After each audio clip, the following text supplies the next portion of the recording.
bum bum bum bum bum bum bum bum bum bum bum bum bum. Welcome into a brand new episode of BLT Bets. Still don't have the budget from our bosses to do any sort of an intro. They gave up on the pod after 7 episodes, and we're like, you guys can have your own intro. You don't get any more copyright-free music. Good times. Sucks. Welcome into the pod, as always, brought to you by our friends at PointsBet Canada, live in Ontario. Gents, it's been a minute because BaggedMilk and I were out in the 6. Well, to be fair, we had a plan to record a BLT Bets on Friday. Weekend got away from us. Before we went to the first Jays game we were at. But then literally when we got to Toronto, it was basically land, lunch, real life Jays. Yeah, we didn't have time. There was no time for anything. But anyways, to tie that into this podcast and the betting angle, boy, did we ever bet a lot when we were in Toronto. There's just something about betting when you're on vacation and doing it with a group of people, because you were there with 3 buddies. Jay and I like to bet. So we just, as a group, the 6 of us just kind of dove into it. Yeah, and we really did. And the Jays, did they ever disappoint? So I'll just say my Friday, I went heavier than normal in both unit size and just general bets. You're on vacation. Money isn't real. Super excited. Exactly. Super excited about the vacation. Super excited to kick things off. Jays got absolutely stomped on Friday. I'm a diehard Jays fan. When I go to games, it is a 4-hour flight there. It's an expensive time, but it's like, I finally get to see my team play. And even if they lose, generally, it's like, okay, I still got to experience a game. That first Cleveland game was miserable. Is that the worst game you've been to? Jays-wise, yeah. They were down by 8 in the 3rd inning? Yeah. Oof.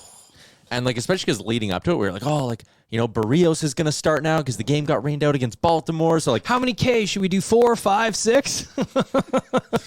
Oh my God. No. So that was not good because I was heavy on Barrios strikeouts, Jays to win, Jays team total, Vladdy to hit a dinger. And it was just like, The Jays had 2 hits. Yeah. Awful, miserable. Next day, we do Jays first. That didn't even go well because they won 2-1. Yeah. Off 2 dingers. They don't cover the run line, which we all had. I just had money line on that one. Oh, good. That was the only thing I did right. What was it paying? Not very well. No. I don't remember exactly what. I got a win, but I wasn't plus odds. Yeah, no.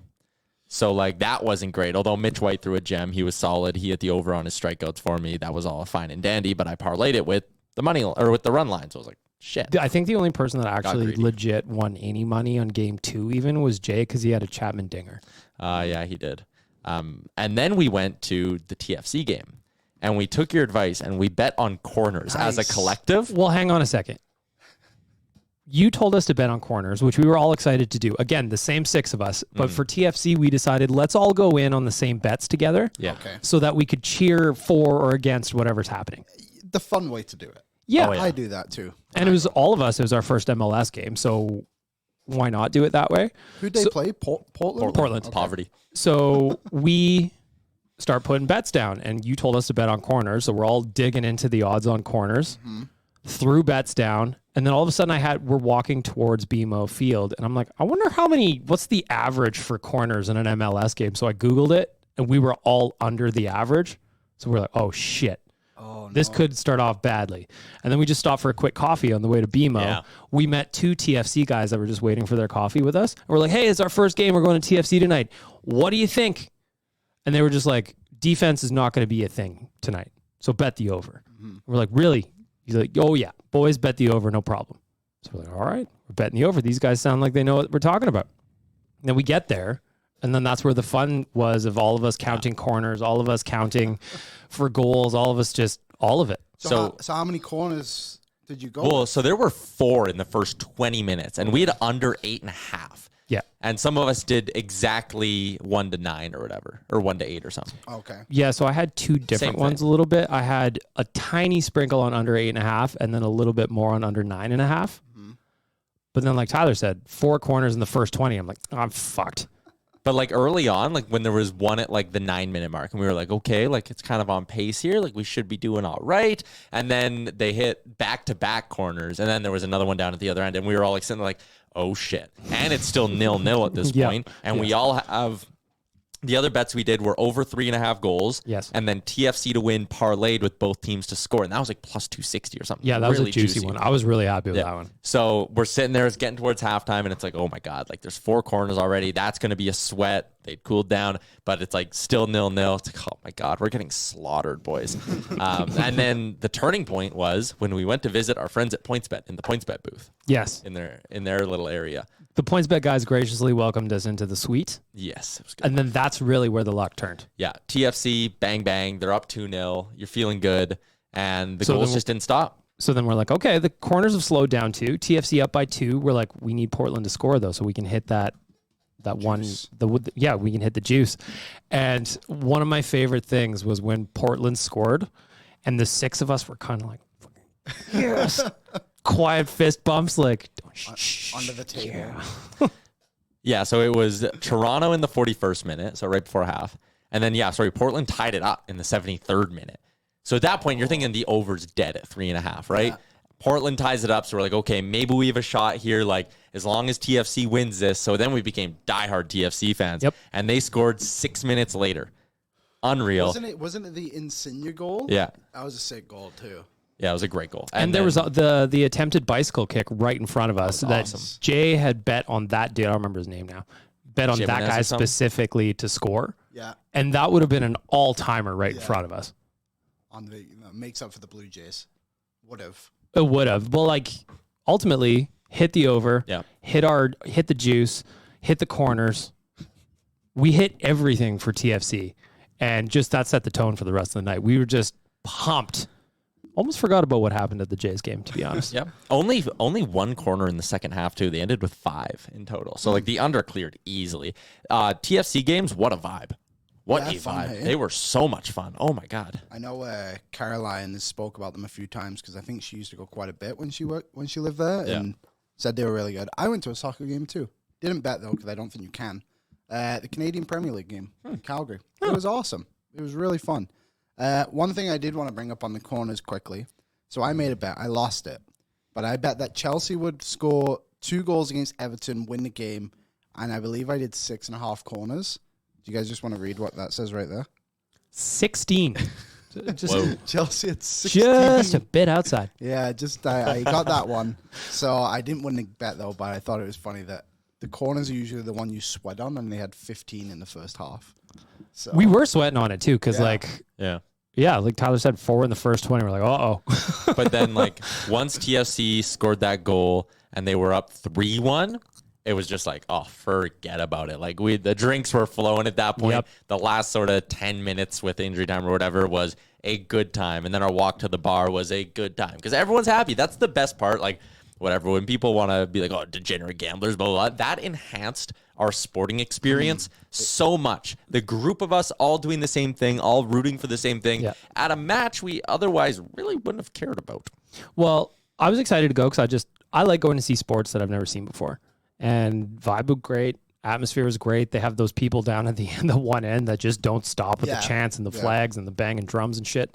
And that was fun to watch. But like Tyler said, when the 6 of us had the same bets, when the 4th goal hit where we all got the over, the celebration in the PointsBet box was electric. It was a similar story. One time it was at an Oilers game. It's when they beat the Ducks. I think it was 7-3. The game Puljujarvi got hurt after he scored. I was there with my girlfriend, and we were like in the lower bowl, right behind where the Oilers kept scoring, and I hit everything. Oh, it's and the best. Everybody around me hit everything. Like right before the game, you could see there was a few young couples like in front of us, and like a group of guys, and you could just see everyone on like their betting apps before the game throwing everything. And my girlfriend was like, does everybody do this? I was like, everybody does this. Now pick a goal scorer. Yeah. Well, that was part of the fun too. Even didn't matter whether we were at TFC or if we were at the Jays game, where we would just be yelling down the row at each other of what we were betting on. Yeah. It was fun. Was it,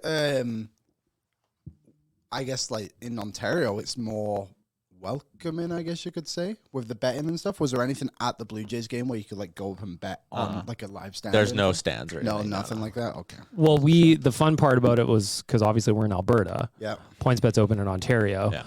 We land. Everybody on the nation vacation is like, points bet up. Here we come. Finally. Let's load it up. Been waiting. That was But good. unfortunately for us, the Jays also made points bet a bunch of money. Yeah, because the next game was the third game of that trip was also not good. To 3? Yeah, we went to 3. We went to all Oh, three. I thought it was. The schedule was only 2, but the timing on the Saturday worked out that we were able to go to the Jays and casually walk. Oh yeah, like To we. TFC. Oh, are they close? Yeah, it's a half-hour walk. It's 3K. Yeah, After casual. a few beers, it's only a 5-minute walk. Exactly. It was lovely. Stopped at Timmy's, got coffees and donuts, kept cruising. I actually had a cheese croissant. It was lovely. Ooh.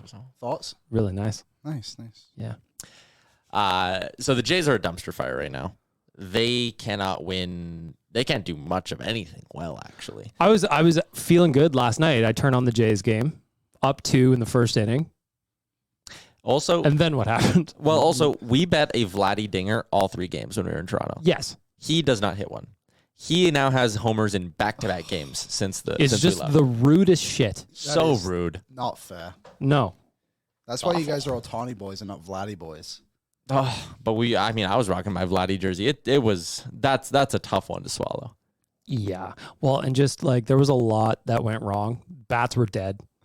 Defense, not great. Awful. And in that second game specifically, brutal. Yeah, brutal. So So way to go they're a sometimes. lost team. They're a lost team right now. Are the Orioles are only a half game back, are they not? Yeah, like it's gone from like pretty comfortably in a playoff spot to all of a sudden it's like, oh no, you're only half a game up on the O's. And we're recording this just after noon Mountain Time. In 4 hours, the Jays could be out of a playoff spot, which is just wildly concerning when you consider where this team was a while ago. The other thing that's really pissing me off is for so long it was like, oh man, Yankees are uncatchable. You're not catching the Yankees.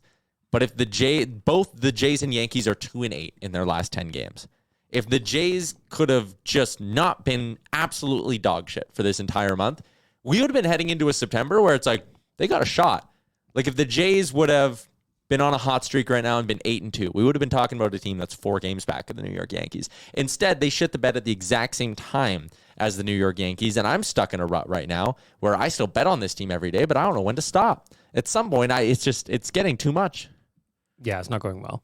Well, and even things that we thought were going to be dialed in were barely, like when Kevin Gausman pitched. Like I know you hit the 5 strikeout bet you put down, but that wasn't like the Kevin Gausman performance I was expecting to see. It took him like 6 or 7 pitches to get every out, it seemed like. He was every at, like, inning was 20-plus pitches. Yeah. So that wasn't it. So the Blue Jays right now, minus 350 to make the playoffs. Orioles, plus 450. I saw them at plus 600 a week ago, and I almost took it, and I'm regretting it because, again, they're a game back of the Jays, they're a game and a half back of the Rays, and they're 2 games back of the Mariners. There's a very real chance they catch one of those teams and stay in a strong position now. Like they're an absolute Cinderella story right now. It's incredible what the Orioles have done, and they are like far and away the most profitable team in the majors when you talk about betting. Last night I was watching the game and their pitching was just eating the Jays up. And it doesn't make sense because like most of these guys are either journeymen that you're like, oh, they're dog shit, but they're not, or guys you've like never heard of. It's remarkable. And this is a team that's sold at the deadline. Like they gave up Trey Mancini, they gave up Jorge Lopez, they gave up like key pieces and are still finding ways to win. If you would have bet $100 on every single Baltimore Orioles game this year on them to win, you'd be up $2,500. They're kind of like the Memphis Grizzlies of the MLB this season. That's what they did. Here's another one for you, which is kind of wild. So, Tampa Bay only minus 155 to make the playoffs compared to the Jays. I don't know what the schedule is upcoming. Maybe they play each other a ton. But they're ahead of the Jays and they have a better record. Like, what do you think of that? Do you think it's Tampa's locked in? I know they're only a game up on both teams or whatever it is, but, you know, it kind of feels like if they're ahead of both those teams, they should have the worst odds of you know what I mean? Mm-hmm. Yeah, that's a good point. I'm just looking at the head-to-head schedule here. The Jays and Rays actually play each other 9 times in the month of September. So that's going to decide it. right? Oh, well, like the Jays' schedule, and that's why they got to get their act together in a hurry, because this isn't a situation where they can rely on the out-of-town scoreboard. They wrap up their series with Baltimore in an hour here, and then it's 4 against the Yankees, 3 against the Red Sox, and then in September, 4 against the Orioles, 5-gamer against the Rays, 3 against the Orioles, 4-gamer against the Rays, 3 against the Yankees, 3 against the Red Sox, 3 against the Orioles. Basically, their whole schedule, I only rattled off the division games there to show how many there are. They play other teams too. But there's so many just head-to-head games against these teams they're battling with. And it'll be tight. Like, there's a part of me that, again, looks at the way this team is built. Jose Barrios is having just a horrible, horrible season. The thing that made him so good and such an appetizing acquisition for the Jays was his consistency when he was with Minnesota. Now he's terrible. Gosman's just battling horrible batted ball luck. He just that will straighten itself out with time. Alek Manoah, is maybe looking a little bit worn down, but hopefully he gets some juice here as the games start to mean something. I still look at the pitching rotation they have in terms of 1, 2, and 3 and their order and go, they'll sort this out. Like, I think at some point they go on a big heater, and my fear as a bettor is that I will miss out on it. Do you think they're going to play Kikuchi anymore? No, he's done. There's no way. You can't. He's so awful. Like Stripling's back now, and Mitch White pitched really well, so you can now run Gosman, Barrios, Manoah, Mitch White, and Ross Stripling. Because could you? I know I asked you this in Toronto, but we're on the podcast, so I'll ask again. Could you not make Kikuchi a left-handed option in the bullpen, or is he just so weak on those first innings he's in that it doesn't make the juice worth the squeeze? I think he can be a guy you start throwing into games when you're getting blown out, or if you're blowing someone else out and it's like the 8th inning, you're like, okay, we could probably just toss him in here to get us outs and to throw strikes. But the issue is right now he's not throwing strikes, and right now his big problem is he can't keep the ball in the park. It's not like teams are just like hitting him. It's not like teams are racking up like 8 doubles a game. Like, they are smoking the ball over the fence against him. So I don't think you can trust him in any situation. Have they sent him down at all this season? He went on the IL with neck strain, which is Major League Baseball code for, wow, you really suck right now. We're going to skip your next 2 starts. Okay. And then he went down to Buffalo, pitched in a rehab game, and was like, okay, like, looks like he maybe figured it out. And his first 2 starts back, like, weren't terrible. Fell apart again. So, yeah, they can't start him again if they want to make the playoffs at least. It's wild. With Good times. The Jays. Yeah. Betting on the Jays. Not so fun. Liam, last week, you gave us footy picks. 3 of them. And? I went 2 for 1. 2 for 3, I guess. I got 1 wrong. That's what I'm trying to say. Aston Villa didn't beat Bournemouth. That was a little silly of me. First home game for the promoted team. The Berlin game, did you guys catch it? No. Yeah, I was watching it. Hell of a game. Union Berlin won. And then what was the other one I had? I can't even remember what it was exactly. But it hit, whatever it was. Oh, it was Newcastle, I think. So this week we're going back to it. But I don't have as many this week. But my first one, I'm taking Crystal Palace at home on Saturday, plus 150 over Aston Villa. Palace have had 2 very tough games to start the season. They played well against Arsenal, and then they got a draw against Liverpool on Monday night. That was a good one. So we'll take them plus 150. And then the other one I'm going to take is West Ham at home against Brighton plus 125. West Ham, again, a bit of a tough start. Played Man City, first game of the season. Couldn't really do much against them. Then they played Nottingham Forest in their first home game in the Premier League in like 23 years. So fans were on their side. Plus, they hit the bar 3 times, had a penalty saved, and had 2 shots cleared off the line. So we'll take them at plus 125 as well. All right. There you go. 2-1 last week. Looking to build on that. I like the idea of tracking these because you're a big soccer guy now. You're obviously doing Kicked Back with Caroline. Yeah, so I'm watching a lot of these games, so I have a pretty good idea of where teams are at, I think. Hopefully that's not famous last words before next week and I come back and I'm 2-3, 2-4 in the season, whatever. You're plugged in, though. You know what you're talking about. I know what I'm talking about. At least I think I know what I'm talking about, so we'll see. But big question is TFC tonight. New England Revolution, Tyler. You bet on them the last time they played the Revolution. Oh, then they're due. What are we looking at? 118 at home. So if you do, let's do this quickly. Toronto at home was 118. Then we'll do the over 2 goals. For TFC or both teams? Both teams combined. So over 2 goals. Over 2 goals. And then we'll go on the corners. Whoa, you're loading her up. Let's just do 7. Over 7. Plus 210. May as well. That's nice. Yeah, why not? I think you'll enjoy that.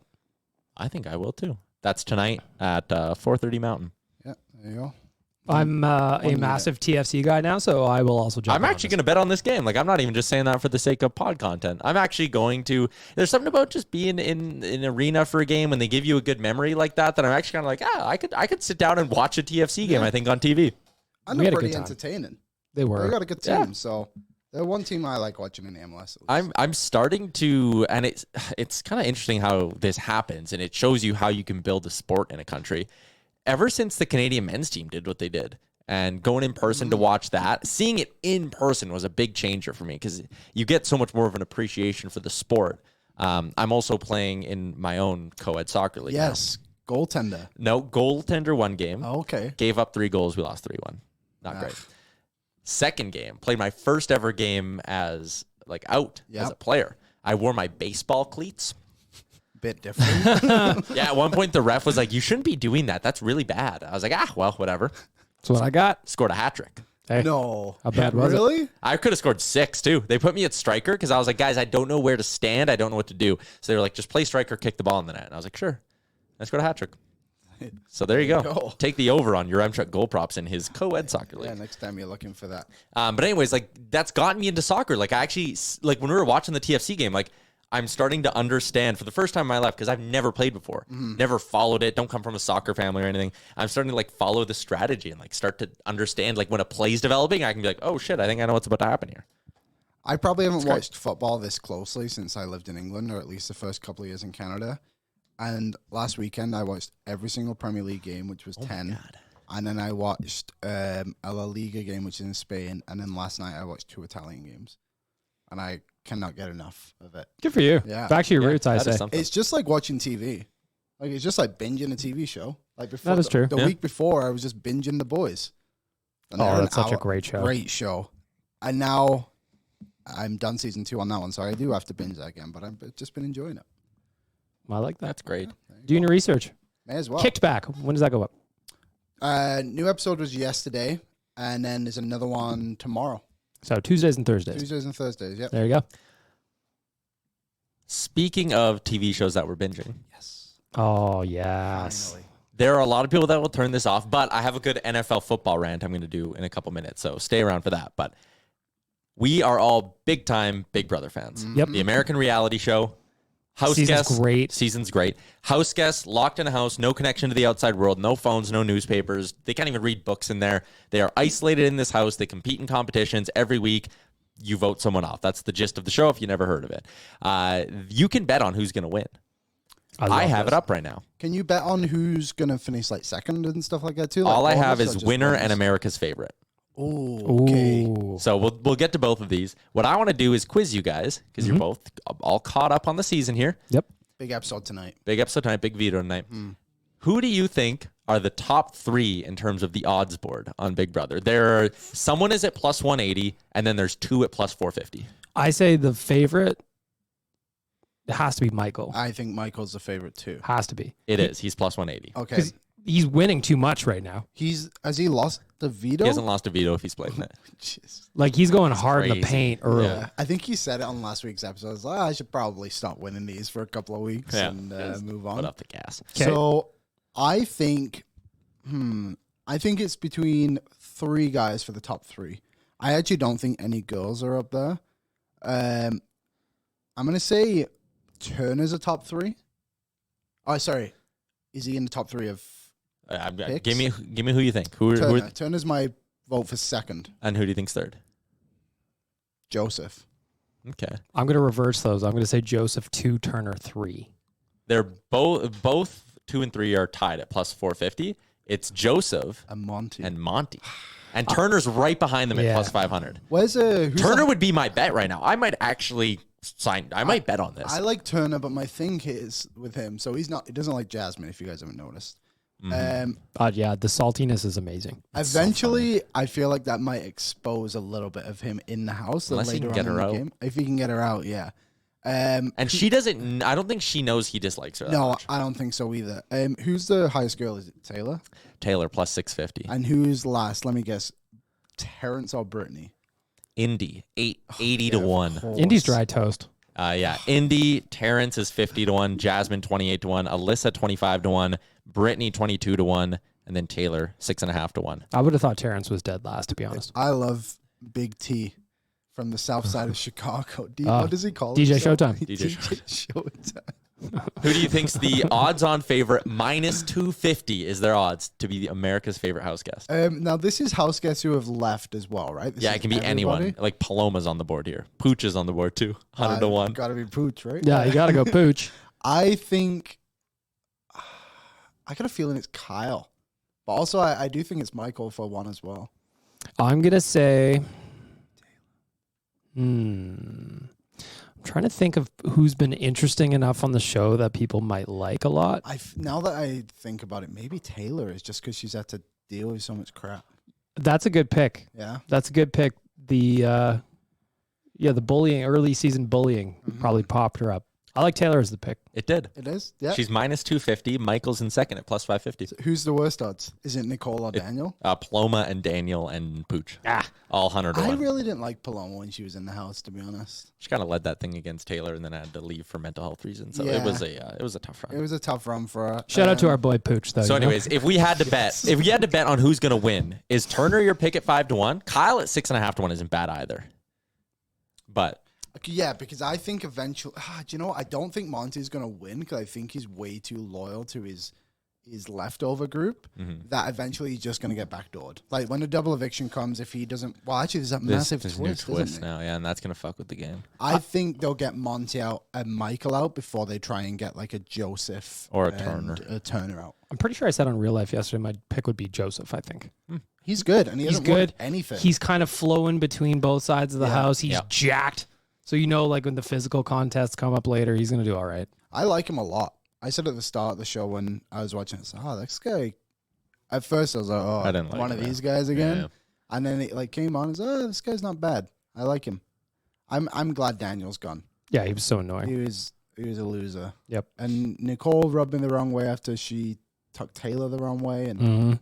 I'm on the Terrence train now. I can see Terrence if the veto goes the way it should this week. Like I wouldn't be shocked if he ended up in like top 3 just because There's always someone dog shit in top 3. always. I could see him floating in there. Yeah, me too. Like I hope Indy goes pretty soon because I think she's super annoying. I think Jasmine's annoying. I do too. Yeah. But yeah, there you go. All right. Good. That was our Big Brother betting talk for the week. I'm happy we got that in. Back to sports. We are 22 days away from the beginning of the NFL season. Whoop, whoop. I'm very excited. It's going to be great. I'm attending an NFL game in person this year. I'm very excited to bet on that. First one, right? No, I've been to NFL games. My first ever Bills game, which I'm excited right. for. People who do their fantasy drafts incredibly early confuse the hell out of me. I've never, like, people, it'll be like 2 months till the season, and people are like, like, doing your studying and whatever is fine, but even mock drafts that early, I'm always like, why? What's, like, wait till it's closer to the season when you actually have an idea of how training camps have played out and injuries. Mine's on the 31st. That's good. Yeah. It's 8 after the preseason, because the last preseason game's on the 28th, so we'll know injuries, we'll know who's won jobs, we'll know all that stuff. Like, early fantasy drafts, dumb. Betting on season-long bets right now is almost equally as dumb, in my opinion. Yes, you maybe get a line that might shift by, 10 or 20 cents or whatever. Who cares? Can you imagine if you bet on Kenny Pickett to win Offensive Rookie of the Year, then he tore his ACL in the second last preseason game, or he bumped his shoulder in practice and had to miss the first 2 or 3 weeks? Like, even something like that. Like, I am going to wager on Josh Allen winning MVP this year. That's a plan of mine.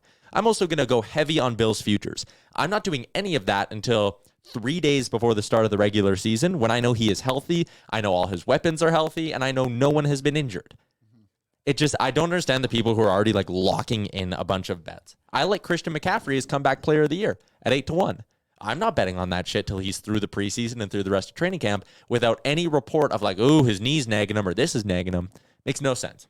My advice to you, wait until 2 days. Put the money in your account. Sure, that's fine.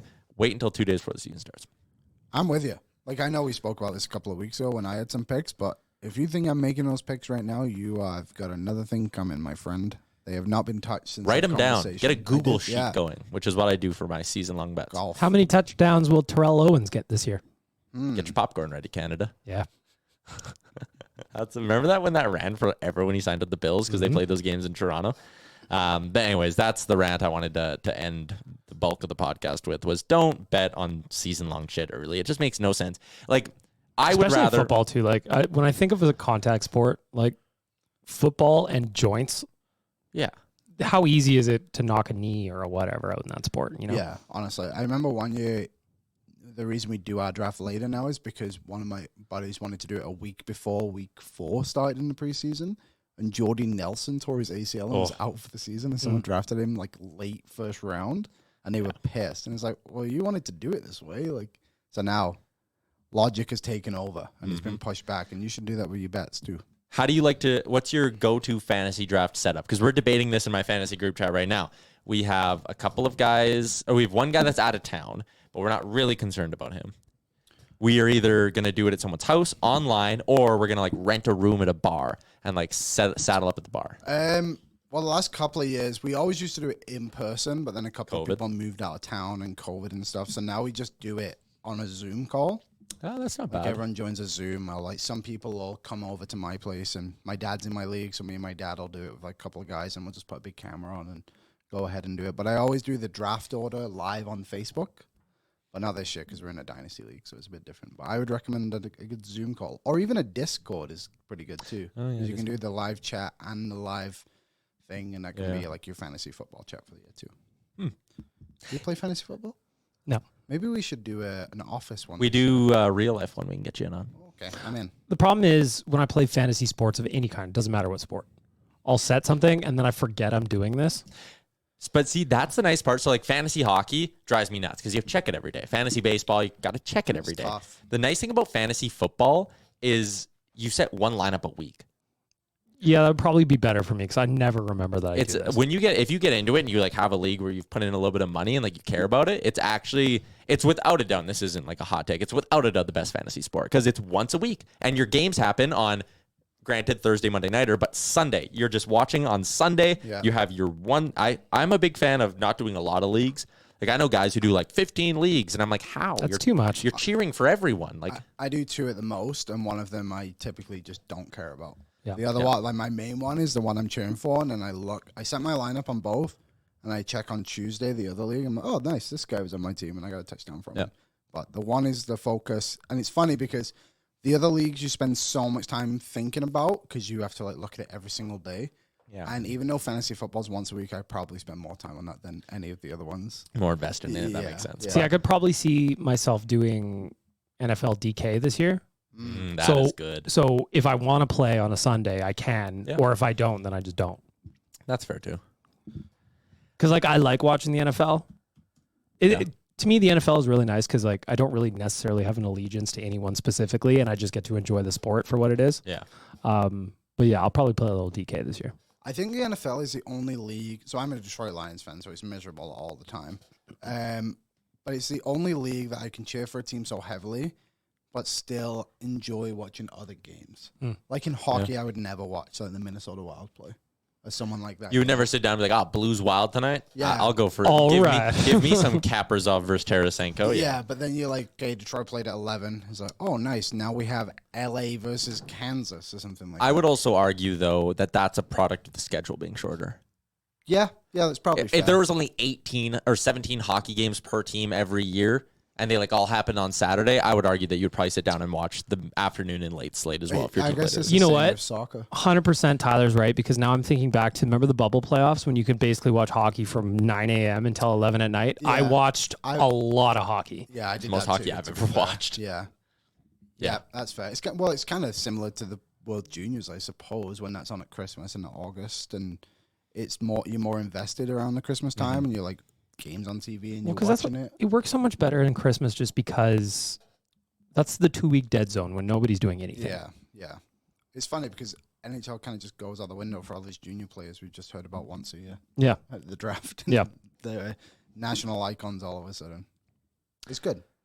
All right, let's wrap this thing up by building a little parlay here for today's Major Leagues of Baseball slate. I'm putting TFC on mine. Really? Should we make an MLS one? Well, I like TFC to win minus 118 or Okay. minus If you want to do that one, I will go with. I'm going with that. Yeah, I'm big in TFC tonight. Okay, I'll Are we take. doing MLS? Yeah, why not? All right. I'll take the New York City minus 223 against Charlotte. You're just juicing up that TFC bet a little. I don't hate that. Yeah. I'm gonna go. I'll keep it a casual leg for the sandwich this week. Okay. So in the TFC game against New England, I'm just gonna go both teams to score. There you go. All right.